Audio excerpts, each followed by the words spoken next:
y'incamugongo yababaje benshi ku mbuga nkoranyambaga ndetse n'abayiboneye ubwayo. Ndavuga impanuka yabereye mu karere ka Kamonyi, aho iyi mpanuka nyine yabaye biteye ubwoba cyane, bigatuma abantu benshi bibaza icyaba cyateye iyi mpanuka.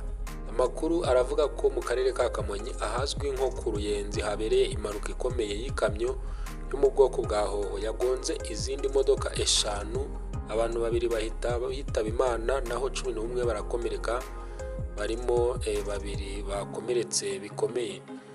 Nk'uko amakuru abitangaza, ni impanuka yabaye kuri uyu wa 15 Ukwakira 2025 mu masaha ya saa 11 z'umugoroba, ibera mu karere ka Kamonyi, umurenge wa Runda, ahazwi nka centre ya Ruyenzi.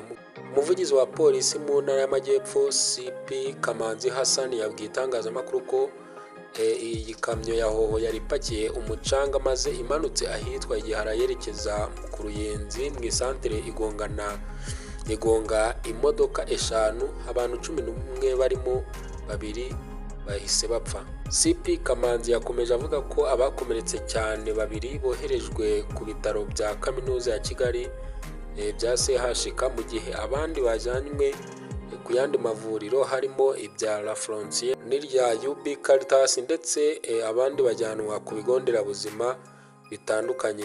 CP Kamanzi kandi yagaragaje ko bikekwa ko iyi mpanuka yaba yatewe n'ikibazo cya tekinike cyo kubura feri ku imodoka ya hoho. Ati kugeza ubu birakekwa ko impanuka yatewe no kubura feri kwa hoho. Umushoferi wari uyitwaye afungiwe kuri polisi sitasiyo ya Runda kugira ngo hakorwe dosiye izashyikirizwa ubutabera.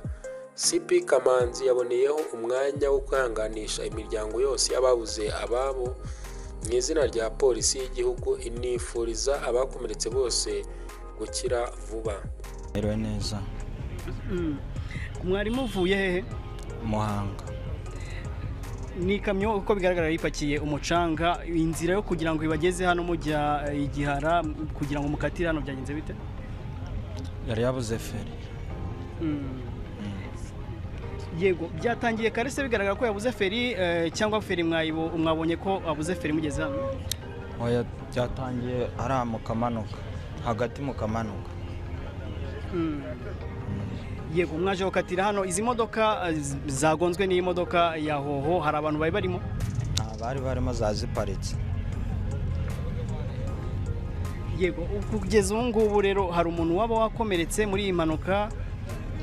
Hapfuyemo 2. Shoferi mwari muri kumwe we bihagaze bite?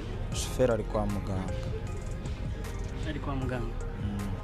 Yego, iyi modoka se mu guhera mu masaha ya mu gitondo yaba yigeze kugaragaza ikibazo cya feri? Wapi kigaragaje none. Niki cyatumye rero birumvikana birababaje, niki cyatumye mwebe murokoka? Ni Imana yahabaye. Nkuko bigenda bigarukaho na benshi kandi ku mbuga nkoranyambaga bakomeje kwibaza cyane ku modoka z'ubwoko bwa hoho zikomeje gukora impanuka umusubirizo umunsi ku munsi, dore ko no mu bihe byatambutse hagiye hagaragara impanuka nyinshi zagiye ziterwa n'aya makamyo ya hoho.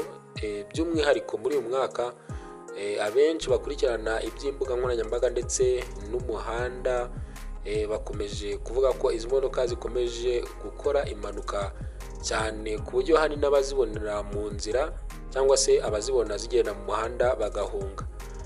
Kuri iyi ngingo kandi abantu benshi bavuga ko izi mpanuka ziterwa n'uko abayobozi b'ibinyabiziga cyangwa se abashoferi bakunda gutwara izi modoka batazimenyereye, bityo bikaba biterwa no kuba badafite uburambe mu kazi ko gutwara izo modoka. Ku rundi ruhande kandi hari abavuga ko izi modoka zigezwa mu bihugu bya Afurika zarakoreshejwe, bityo zikaba zateza ibibazo bikomeye nyuma y'uko nyine ziba zarakoreshejwe n'ibihugu by'amahanga nk'Ubushinwa, ubundi zikoherezwa muri Afurika zarakoreshejweho nyine, ubundi zikaba zasirwa amarangi mashyashya, abazigura bakagira ngo ni nshyashya nyamara imodoka zarashaje. Ibi ngibi ni ibitekerezo bitangwa na benshi, gusa icyo polisi isaba abakoresha umuhanda ni ukwitwararika bikomeye mu buryo bwo kwirinda impanuka, hakabaho hakubahirizwa gahunda ya Gerayo Amahoro ndetse n'abanyamaguru bakajya birinda kuba bateza ibyago igihe bagenda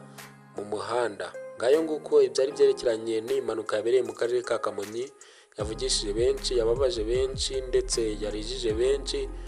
Natwe reka tugire tuti ababuriye ababo muri iyi mpanuka bakomeze kwihangana, kandi n'abarembye tubifurije gukira vuba nk'uko na polisi yabitangaje. Hagati aho ngaho tubaye tubashimiye. Amazina yanjye nitwa Journaliste Thierry, mukomeze mugire byiza, turabakunda cyane. Hasta la vista.